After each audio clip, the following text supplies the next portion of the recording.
Hi hello everyone welcome to my channel Sri Chandika tailoring class part 4. ಮನೆಯಲ್ಲೇ ಕುಳಿತುಕೊಂಡು ನೀವು ಹೊಲಿಗೆ ಕಲಿಯಿರಿ, ಅದು ಕೂಡ ಕನ್ನಡದಲ್ಲಿ. ನಮಸ್ತೆ ಎಲ್ರಿಗೂ. ಶ್ರೀ ಚಂಡಿಕಾ ಹೊಲಿಗೆ ತರಬೇತಿ ಸಂಚಿಕೆ 4 ಸ್ವಾಗತ, ಸುಸ್ವಾಗತ.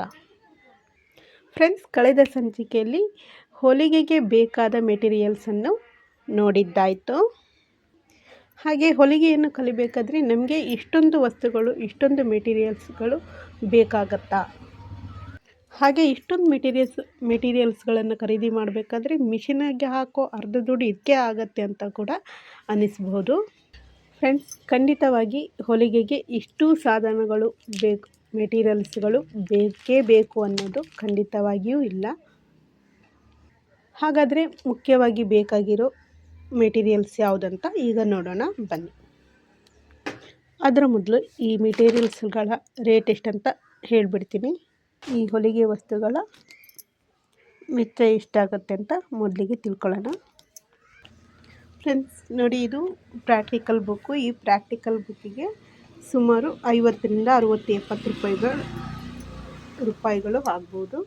ಹಾಗೆ ನೋಡಿ, ಒಂದು ಸ್ಕೇಲ್, ಇದು 10 ರೂಪಾಯಿ ಬೆಲೆಯುಳ್ಳ ಸ್ಕೇಲ್ ಅಷ್ಟೇ. ಹಾಗೆ ಪೆನ್ ಕೂಡ ಒಂದು 5ರಿಂದ 10 ರೂಪಾಯಿ ಆಗ್ಬೋದು. ಹಾಗೆ ಈ ಪೆನ್ಸಿಲ್, ರಬ್ಬರ್ ಮೆಂಡರ್ ಸೇರಿ 10 ರೂಪಾಯಿ ಆಗ್ಬೋದು. ಈ ನೋಟ್ಬುಕ್, ಪೆನ್, ಪೆನ್ಸಿಲ್, ಈ ಸ್ಕೇಲ್ ಎಲ್ಲ ಸೇರಿ 80ರಿಂದ 90 ರೂಪಾಯಿ ಒಳಗೆ ಆಗ್ಬೋದು. ಹಾಗೆ ಇನ್ನು ನ್ಯೂಸ್ ಪೇಪರ್, ನೀವು ದಿನಸಿ ಅಂಗಡಿಯಲ್ಲಿ ಹೋದರೆ ನ್ಯೂಸ್ ಪೇಪರ್ ಕೇಳಿದರೆ ಹಾಗೆ ಫ್ರೀಯಾಗಿ ಕೂಡ ಸಿಗುತ್ತೆ. ಹಾಗೆ ನ್ಯೂಸ್ ಪೇಪರ್ ಸಿಕ್ಕಿಲ್ಲ ಅಂದರೆ ಈ ಥರ ವೈಟ್ ಪೇಪರ್ ಸಿಗುತ್ತೆ. ಏನಿದು ಒಂದು ಹಾಳೆ 1 ರೂಪಾಯಿ ಇರುತ್ತಷ್ಟೇ. ಹಾಗೆ ಪೇಪರ್ ಮಾರ್ಕರ್ 10 ರೂಪಾಯಿ. ಹಾಗೆ ನಾರ್ಮಲ್ ಸ್ಕೇಲ್ ತಗೊಳ್ಳಿ ಸಾಕು, ಇದು ಒಂದು 10 ರೂಪಾಯಿ ಆಗುತ್ತಷ್ಟೇ. ಹಾಗೆ ಪೇಪರ್ ಕಟ್ ಮಾಡಿ ಸೀಸರ್ ಕೂಡ 10ರಿಂದ 15 ರೂಪಾಯಿಗೆ ಸಿಗುತ್ತೆ. ಇಷ್ಟಾಗಿದೆ. ಈಗ ನೋಟ್ಸು, ಪೆನ್ನು, ಪೆನ್ಸಿಲ್ಲು, ಸ್ಕೇಲೆಲ್ಲ ಸೇರಿ ಒಂದು 90 ರೂಪಾಯಿ.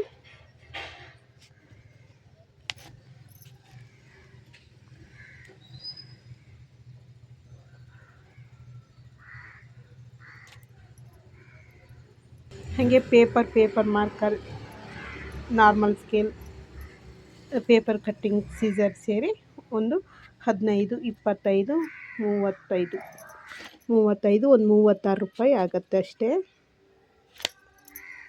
ಇನ್ನು ಈ ಸ್ಕೇಲ್ಸು, ಎಲ್ ಸ್ಕೇಲು, ಈ ಶೇಪರ್ ಸ್ಕೇಲ್ಸ್ ಎಲ್ಲ ಒಂದೊಂದು ಸ್ಕೇಲು 50 ರೂಪಾಯಿ ಇರ್ಬೋದು. ನಾನು ಈ ಸ್ಕೇಲ್ಸನ್ನೆಲ್ಲ ಒಟ್ಟಿಗೆ ಆನ್ಲೈನಲ್ಲಿ 300 ರೂಪಾಯಿಗೆ ತಗೊಂಡಿದ್ದೀನಿ. 350 ರೂಪಾಯಿಗೆ ತಗೊಂಡಿದ್ದೀನಿ ಸ್ಕೇಲ್ಸ್. ಮತ್ತು ಈ ಶೇಪರ್ ಸ್ಕೇಲ್ಸು, ಈ shaper scales, arm hole scale, ಇವೆಲ್ಲ ಸೇರಿ 350 ರೂಪಾಯಿಗೆ ನಾನು ತಗೊಂಡಿದ್ದೀನಿ ಆನ್ಲೈನಲ್ಲಿ. ಅದೊಂದು 350 ಬರ್ಕೊಳ್ಳೋಣ, 350. ಹಾಗೆ ಇನ್ನು ಉಳಿದಿರೋದು ಟೇಪು ಒಂದು 10 ರೂಪಾಯಿ ಆಗ್ಬೋದು ಅಷ್ಟೇ, 10 ರೂಪಾಯಿ.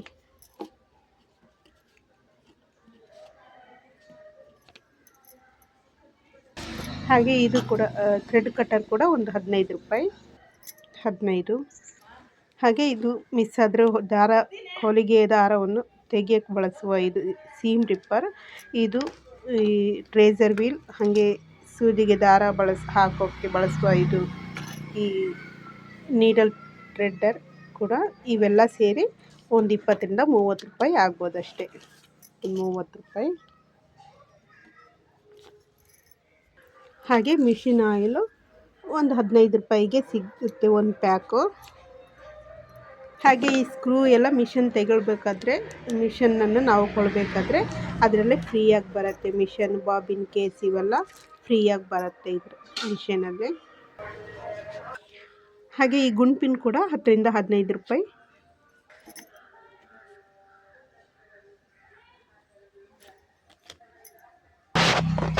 ಹಾಗೆ ಇದು ಕೈ ಹೊಲಿಗೆ ಸೂಜಿ 2 ರೂಪಾಯಿ ಇರುತ್ತಷ್ಟೇ. ಹಾಗೆ ಇದು ದೊಡ್ಡ ಸೂಜಿ 5 ರೂಪಾಯಿ ಇರುತ್ತೆ. ಒಟ್ಟು ಈ ಸೂಜಿಯಿಂದ 10 ರೂಪಾಯಿ ಅಂದ್ಕೊಳ್ಳಿ.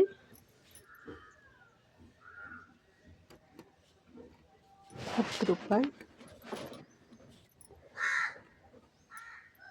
10 ರೂಪಾಯಿ. ಹಾಗೆ ಮಿಷನ್ ಸೂಜಿ ದೊಡ್ಡ ಮಿಷನಿಗೆ ಹಾಕೋದಾದರೂ ಸರಿ, ನಾರ್ಮಲ್ ಮಿಷನಿಗೆ ಹಾಕೋದಾದರೂ ಸರಿ, ಒಂದು ಪ್ಯಾಕಲ್ಲಿ 10 ಇರ್ತವೆ. ಅದಕ್ಕೆ 30 ರೂಪಾಯಿ. 30 ರೂಪಾಯಿಗೆ 10 ಸೂಜಿಗಳು ಸಿಗುತ್ತೆ. ಹಾಗೆ ಇನ್ನು ಚಾಕ್ ಪೀಸ್ ಮಾರ್ಕರ್, ಇದು ಕೂಡ ಒಂದು ಪೀಸ್ 2 ರೂಪಾಯಿ ಇರುತ್ತೆ. ಒಂದು ಬಾಕ್ಸ್ ತಗೊಂಡ್ರೆ ಒಂದು 10 ಪೀಸ್ ಇರುತ್ತೆ, 20 ರೂಪಾಯಿಗೆ ಸಿಗುತ್ತೆ.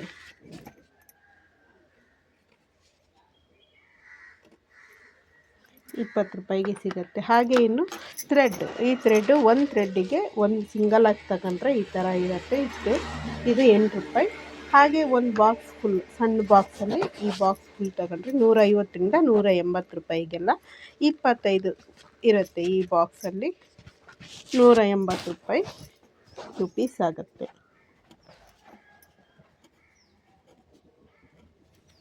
180. ಹಾಗೆ ಇದು ಬ್ಲೌಸ್ ಹುಕ್ಸ್ ಪ್ಯಾಕೆಟ್ 20 ರೂಪಾಯಿಂದ 25 ಇರುತ್ತೆ, 20 ರೂಪಾಯಿಗೂ ಸಿಗುತ್ತೆ. ಹಾಗೆ ಗುಂಡಿ ಕೂಡ ಅಷ್ಟೇ, ಪ್ಯಾಕ್ ಮೇಲೆ ಒಂದು 20 ರೂಪಾಯಿ ಇರುತ್ತೆ. ಹಾಗೆ ಸ್ಟ್ರೆಸ್ ಬಟನ್ 20 ರೂಪಾಯಿ, ಹೀಗೆ 20 ರೂಪಾಯಿ. ಹಾಗೆ ಈ ಥರ ಜಿಪ್ಸ್ ಅಂದರೆ ಒಂದು 10 ರೂಪಾಯಿ ಇರುತ್ತೆ. ಒಂದು ಜಿಪ್ಸಿಗೆ 4 ರೂಪಾಯಿ, 5 ರೂಪಾಯಿ, 5 ರೂಪಾಯಿಂದ 10 ರೂಪಾಯಿಗೆ ಸಿಗುತ್ತೆ. ಹಾಗೆ ಇಲಾಸ್ಟಿಕ್ ಆದರೆ ಅದು ಕೂಡ ಮೀಟ್ರ್ 5ರಿಂದ 10 ರೂಪಾಯಿ ಇರುತ್ತೆ. ಮೀಟ್ರಿಗೆ ಒಂದು 5 ರೂಪಾಯಿಂದ 10 ರೂಪಾಯಿಗೆ ಇಲಾಸ್ಟಿಕ್ ಕೂಡ ಸಿಗುತ್ತೆ. ಲೇಸಸ್ಸು ಅಷ್ಟೇ, ಒಂದು 10ರಿಂದ 15 ರೂಪಾಯಿಗೆ ಮೀಟ್ರ್ ಲೆಕ್ಕದಲ್ಲಿ ಸಿಗುತ್ತೆ. ನೋಡಿ, ಈ ಥರ ಲೇಸಸ್ಸು, ಈ ಥ್ರೆಡ್ ಇದರಲ್ಲಿ ಥ್ರೆಡ್ ಬರುತ್ತಲ್ಲ, ಇದು ಬ್ಲೌಸಿಗೆ ಇಡೋದು, ಅದು ಕೂಡ ಹಾಗೆ ಮೀಟ್ರ್ ಲೆಕ್ಕದಲ್ಲಿ ಸಿಗುತ್ತೆ. 10ರಿಂದ 15 ರೂಪಾಯಿ ಅಷ್ಟೇ ಇರುತ್ತೆ, ಅದಕ್ಕೆ ಜಾಸ್ತಿ ಬೆಲೆ ಇರಲ್ಲ. ನಾನಿಲ್ಲಿ ಇಲಾಸ್ಟಿಕ್ ತನಕ ಮಾತ್ರ ಲೆಕ್ಕ ಎಷ್ಟಾಗತ್ತಂತ ನೋಡುವ ಈಗ. ಫ್ರೆಂಡ್ಸ್ ನೋಡಿ, ಇದೆಲ್ಲ ಸೇರಿ ಒಟ್ಟು ಟೋಟಲ್ 776 ರೂಪಾಯಿ ಆಗುತ್ತೆ. ಅಷ್ಟು ಹೇಗಿದ್ದರೂ 1000ದ ಒಳಗೆ, 800ರ ಒಳಗೆ ಆಗುತ್ತೆ. ಇಷ್ಟೆಲ್ಲ ಐಟಮ್ಸಿಗೆ.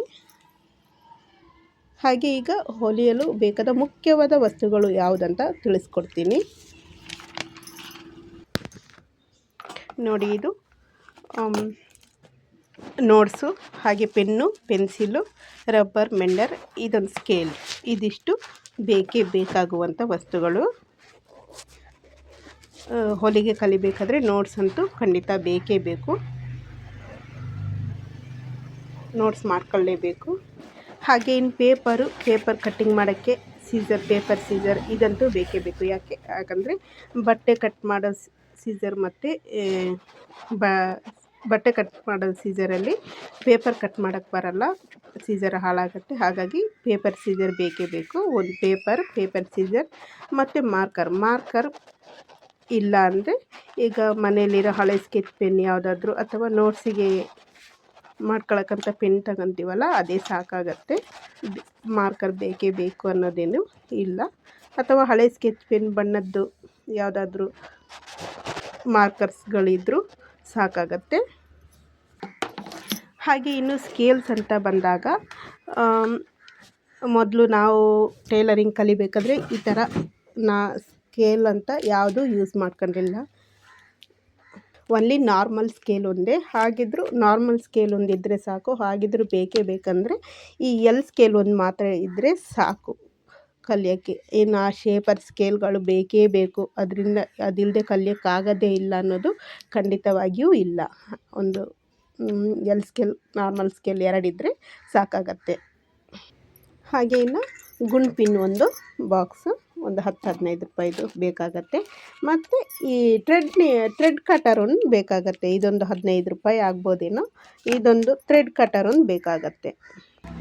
ಹಾಗೆ ಇನ್ನು ಬೇಕಾದ ಮುಖ್ಯವಾದ ವಸ್ತುಗಳಂದರೆ ಬಟ್ಟೆ ಬೇಕು, ಬಟ್ಟೆ ಮಾರ್ಕರ್, ಚಾಕ್ ಪೀಸ್ ಒಂದು ಬೇಕು. ಅಥವಾ ಚಾಕ್ ಪೀಸೇ ಬೇಕಂತ ಆಗಿಲ್ಲ ಅಂತ ತಗೊಳಕ್ಕಾಗಿಲ್ಲ ಅಂದರೆ ಅದೇ ಸೇಮ್ ಸ್ಕೆಚ್ ಪೆನ್, ಹಳೆದು ಮಕ್ಕಳು ಬರೆದು ಬಿಟ್ಟಿರೋ ಉಳಿದಿರೋಂತಹ ಸ್ಕೆಚ್ ಪೆನ್ನೆಲ್ಲ ಇರುತ್ತೆ ಮನೆಯಲ್ಲಿ. ಅಂಥದ್ದು ಹಳೇದು ಯಾವುದಿದ್ರೂ ನಡೆಯುತ್ತೆ. ಇಲ್ಲ ನಾರ್ಮಲ್ ಚಾಕ್ ಪೀಸ್ ಯಾವುದಾರಿದ್ರು, ಪೆನ್ ಇದ್ದರೂ ನಡೆಯುತ್ತೆ. ಹೆಂಗೋ ಅದರಲ್ಲೇ ಅಡ್ಜಸ್ಟ್ ಮಾಡಿ ಮಾರ್ಕರ್ ಮಾಡ್ಕೋಬೋದು, ಏನು ತೊಂದರೆ ಇಲ್ಲ. ಮಾರ್ಕರ್ ಪೀಸ್ ಇದ್ದರೆ ಸ್ವಲ್ಪ ಒಳ್ಳೆಯದಾಗತ್ತೆ ಅಷ್ಟೇ. ಮಾರ್ಕರ್ ಮಾಡೋಕ್ಕೆ ಚೆನ್ನಾಗಾಗತ್ತೆ. ಇವಿಷ್ಟು ಮುಖ್ಯವಾಗಿ ಬೇಕಾದ ವಸ್ತುಗಳಂದರೆ ಇವಿಷ್ಟೇ.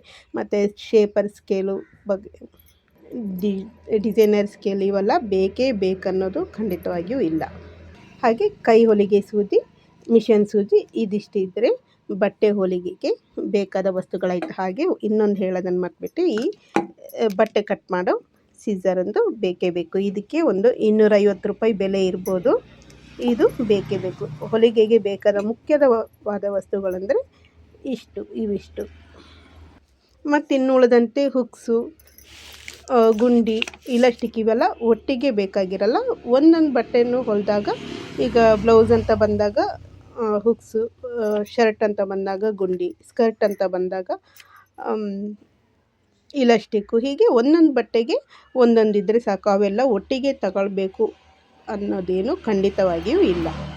ಫ್ರೆಂಡ್ಸ್, ಇಂದಿನ ವಿಡಿಯೋವನ್ನು ಇಲ್ಲಿಗೆ ಮುಗಿಸ್ತಾ ಇದ್ದೀನಿ. ಮತ್ತೆ ಮುಂದಿನ ಸಂಚಿಕೆಯಲ್ಲಿ ಭೇಟಿಯಾಗೋಣ.